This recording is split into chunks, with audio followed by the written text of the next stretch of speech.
I know. Thank you.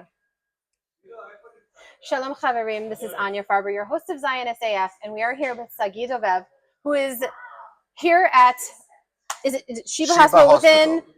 This is the rehabilitation center for the orthopedic amputee section at Sheba Hospital. Yeah, and by the way, this complex is like a city. Yes. I think it took me like a good hour. Also, I want to say that I'm now like officially driving like an Israeli, parking like an Israeli. That's how you, in Israel, drive like an Israeli. Well, I've got that down now. Good. So it's day 3, but I am actually very happy to return the rental car. So yeah, because I think That's it. My blood pressure is going to come back down. But we met at a Unit 11741 event where Daniel, who is amazing. Daniel I know. The mailman.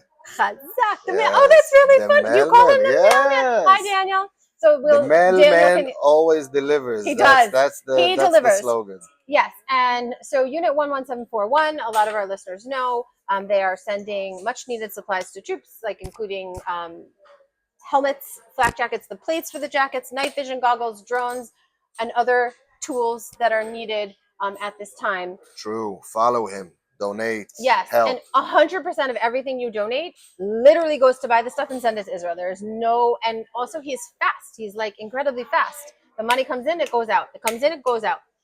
And, we'll post his link on there, but also we're going to post the link to your social media on here because you have been posting more. I know you were very, I don't want to say cute because I feel like you're such a tough guy that I don't know if that's okay to say, but Do not say cute. Okay. It was very sweet. Is that okay? When he was like, I'm new to the social media when you were talking, but I'm getting better. You are getting much better. So kol hakavod on that. Practice makes better. I still look like this when I'm That's fine. Listen, it doesn't matter. Okay. It's all good because the information that you are posting is very important. It's so important that we've been staying in touch, and I came all the way to the hospital to meet with some of the soldiers that you're working with and to talk about their stories, because I think before we even get to the physical actual stuff that you're doing and why that's important, what we need to remember is that we need to be supporting Israel overall. And the thing is, when people are here, when something has happened to them, that's not what defines them. It's how you react to what happened to you that redefines you, because you were a person before this. You have a whole story. You had a past, you have a present, and you have a future. And I think that that's really important to help people understand that, like, it's so much more, right? So I do resilience. I teach resilience. I know, that was the best. And I say resilience is what you do after you get knocked down. And here, everybody got knocked down. Yeah. And how they recover and what they do and what they learn and how they come out at the end, that's resilience. How they work here and how they want to go back to battle. And if you see, I posted yesterday, a few hours ago, about Elisha. You saw him a few minutes ago. What a guy. He already went back to his unit without a leg, an amputee, working hard here every day. He came from the unit here today to train with me.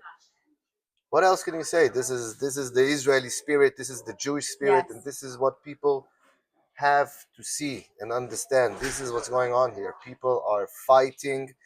People are fighting for, not just for Israel, not just for the Jewish people, the Jewish nation. People are fighting for the Western world. And all of humanity. Yes. Because in Israel, it is the only place in the Middle East where you can openly worship whatever religion. You can be Jewish, you can be a Christian, you can be Muslim, you could be Druze, you could be Bedouin, you could be Baha'i. And if I'm leaving someone out, I truly apologize. The point is, you can be any of those things. And so it's not that. It's literally fighting for humanity, because Israel's always had some neighbors that are not so fond of it. Okay. We are the last borderline. We are, I'm seeing every day, I get videos from New York, from the States, from France, from England about, I just saw now videos in New York and in Chicago. People are burning Israeli and American flags in the middle of Times Square. Also right outside the Israeli consulate in New York. And the thing is, and you can't expect the consulate security to do anything, because when it's on the public street of New York City, it's not their jurisdiction. It's, NYPD. Students are getting assaulted on campus. It's happening within public schools, K-12 public schools. There's assaults happening. There's rewriting of history. There's anti-Semitism, both like on the QT and then overtly. People are being attacked on the street, on the subway, and right outside a synagogue. Like, that is what this is about. And it's not about protecting Jews. It's about protecting like your right to live and your right to be. And Israel is Western aligned in like how they live. Yes. Right, that you can be whatever, like you can go out. There was a protest yesterday. You can go out into the street here and protest, and you don't disappear like you do in Iran, like mysteriously disappear, never to be heard from again. It's called a democracy. Oh yeah, is that what it's called? Oh, yeah. Well, America is like losing its way, and we're forgetting what that is, and not we, them. I don't consider myself part of that, but it's so important. Like, and first and foremost, like, if someone looks at you, they're like, "Oh, dude, that's like a crazy, brave, strong IDF guy." But you're more than that. You have a family, but like your background specifically, and you talked about this, with the Krav Maga instruction, and a lot of what you're doing is you're physically working, and yes, there's all of the rehab and physical therapy that happens with it. And by the way, guys, amazing state of the art stuff. But and we'll post links to how you guys can find out more about the hospital or donate or support in any way. But your resilient stuff, you guys are doing training, but it's a mental, it's a spiritual, it's an emotional thing. So I found it to be, it's like I considered it to be like a new system of rehabilitating, because we never had so many wounded soldiers, so many wounded warriors.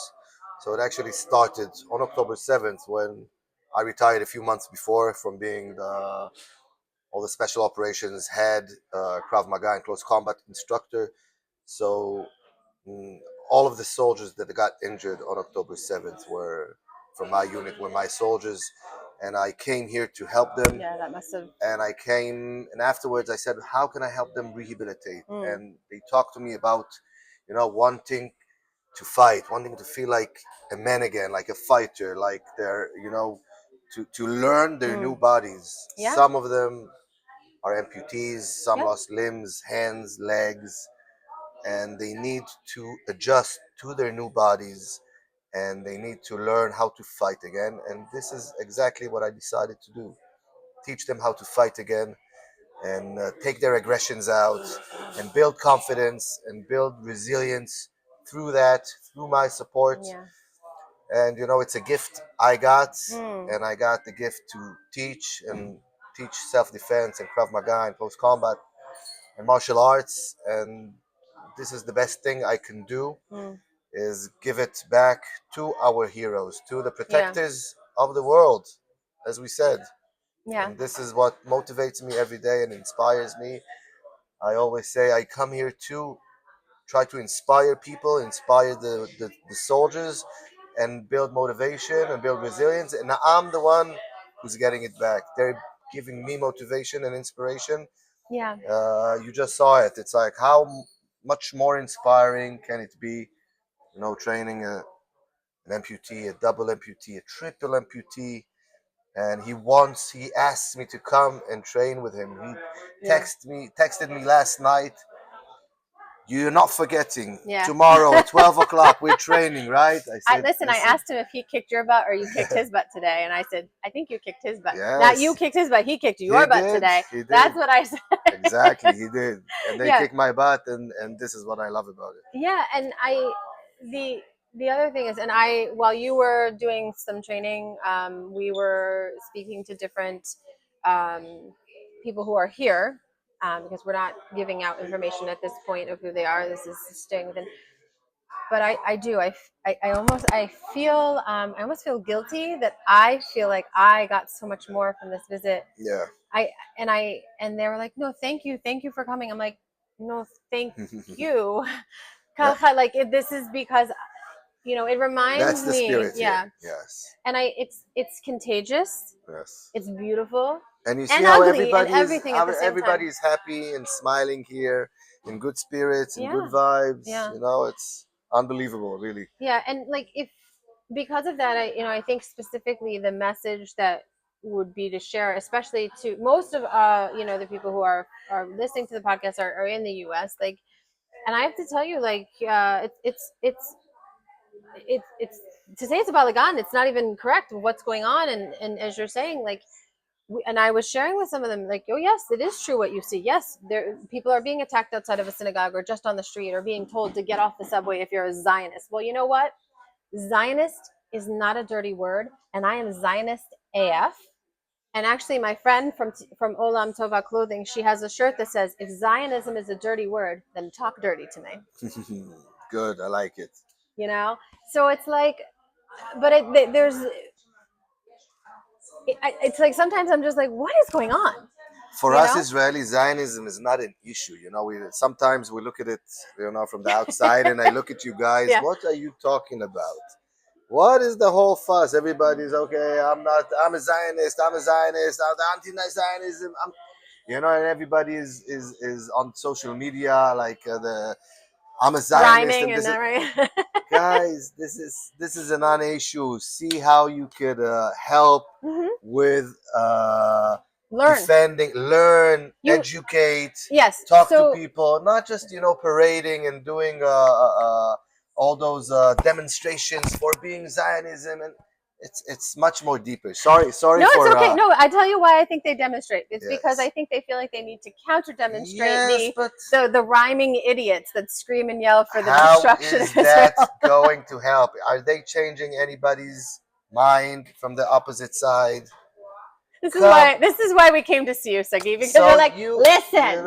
try to influence, be practical, be functional. That's what I always say. I Mhm. always try to be functional and practical and do what is needed. That's why I'm That's why here. I'm here to have you share Good. the information of like, hey, this is what's really going on, and this is how we can change things. This is how we can help. This is, this is, but also I think this is how inwardly people can maybe re-examine how they are seeing or understanding or not understanding Yeah. what's going on. And after your presentation back with unit 11741, so again, Daniel, awesome. I just remember thinking like resilience, and I wrote down while you were talking in my notes section on the phone, resilience, Sagi. And I wanted to let it simmer for a bit, thinking about what you showed us. You talked a bit about your own background, and between the What built my close, resilience? What yeah, brought me to be a resilience trainer yeah. And I think and an that expert? everyone has something, and you can't say, oh well, people might think, oh, my problem is really small, but if it's something that you have to get past, this is the skill, right? Yes. You're talking about the skill to get you through whatever this is in life, that will get you, to continue to be you and tell your story and be the Exactly. full person that you are. And you're doing this while balancing all your other obligations, and your family obligations Trying and to your life. And balance. you're doing a good job. Don't worry. Trying. No, we've heard no complaints so far, so I think we're okay. But being able to share the story, and I want you to know, like, very genuinely. I know I told you that night, but I'll tell you again because this is now on video, and my son is off camera because he prefers to stay off camera.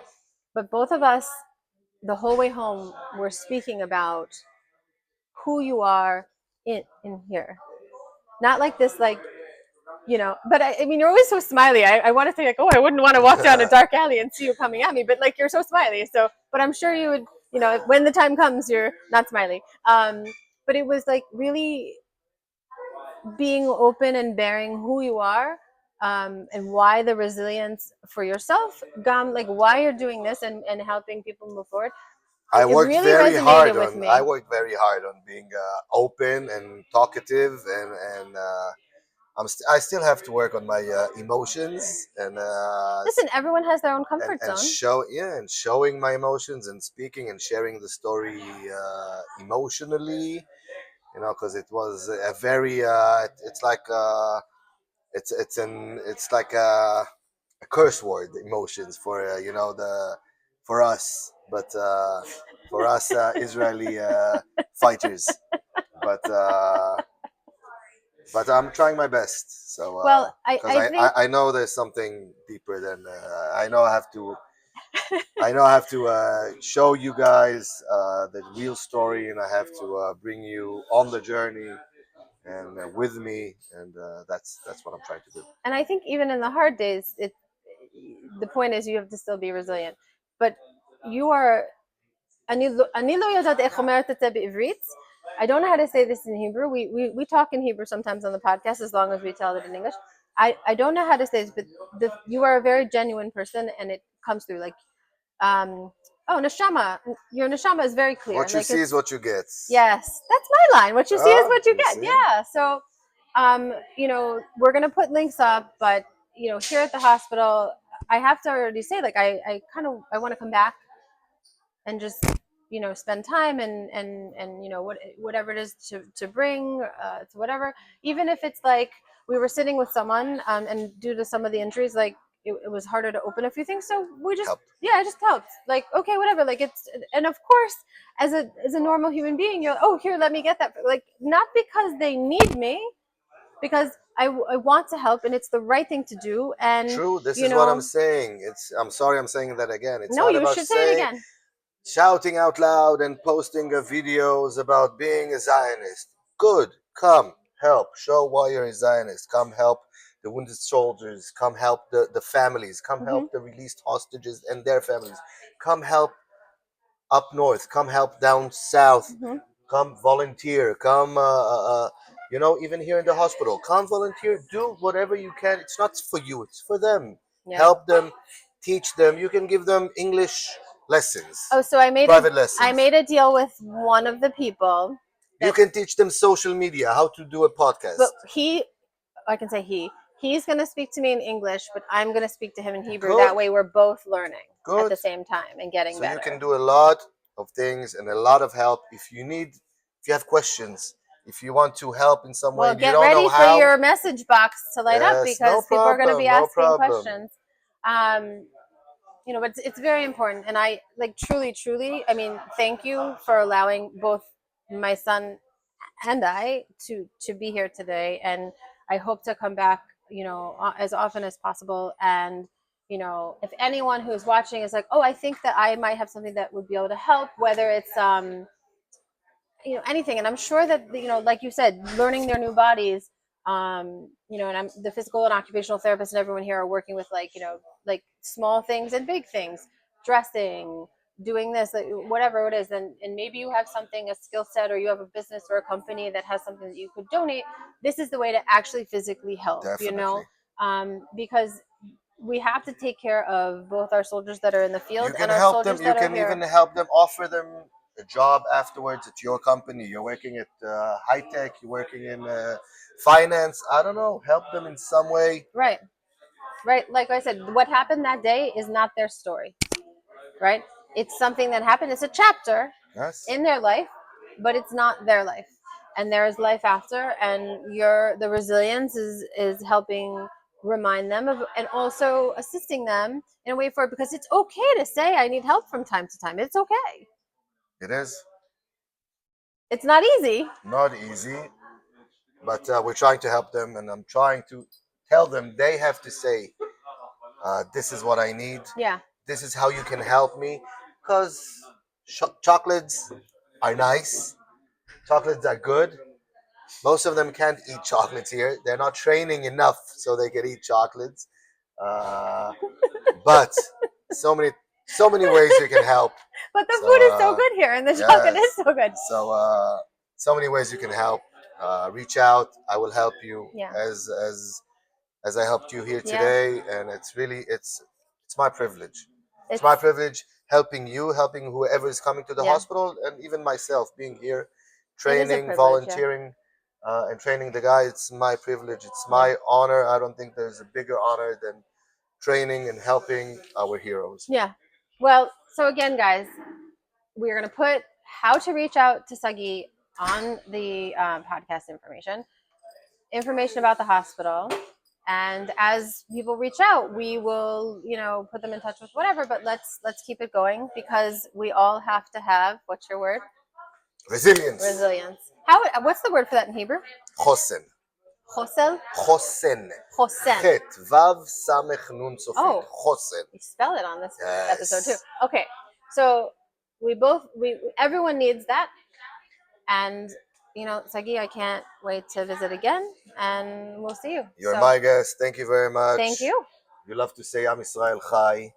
Then Am Israel is really Chai. You have to come here and experience it and see it in your own eyes. See how resilient our heroes are. And how, as a country, with everything going on, we're still moving forward. Exactly. Because we must. Because there is resilience in Israel. So, Anya Farber, Zionist AF with Sagi Dovev. Thank you guys so much. And reach out with any questions.